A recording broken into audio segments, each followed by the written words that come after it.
自細受兄長壓迫底下成長，經歷咗呢次家庭嘅悲劇，由一個普通嘅青年變成殺人犯。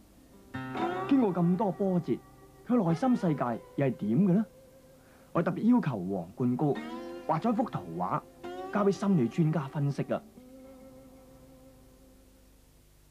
顧博士啊，唔該你分析下呢個作者嘅心態啊。好啊，我哋睇呢幅畫咧，一樣好特別嘅地方就呢度中間有間屋，屋嘅旁邊咧好多籬笆圍住佢嘅。呢一個人，呢個作者佢寫住咪㗎嚇，佢自己都入唔到自己個內心世界。喺呢段時間佢都未人真正了解自己嘅。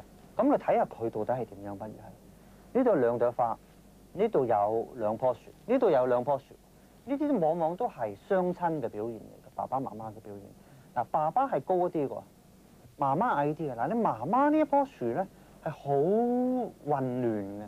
我相信呢個屋企如果係有唔開心嘅嘢咧，往往係媽媽係特別受傷得犀利嘅。而呢個作者，我相信佢係會受女性嘅影響大好多。你睇呢度中間，佢同一個好長頭髮嘅女人喺度傾偈㗎，係咪？呢個女人慢慢同佢講呢樣嗰樣嘅，係佢潛移默化係受媽咪嘅影響係多好多嘅。咁如果佢媽咪係受屋企咁唔開心嘅影響咧，佢都受屋企唔開心嘅影響㗎。咁你睇下呢度有樣好特別喎，有一隻好似狗咁樣嘅向間屋佢衝去，好似會傷害呢個屋企人，因為佢係好中意媽咪，好中意屋企人嘅嚇，對佢好重要嘅。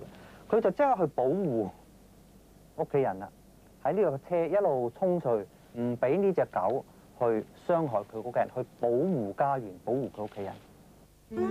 雖然係無罪。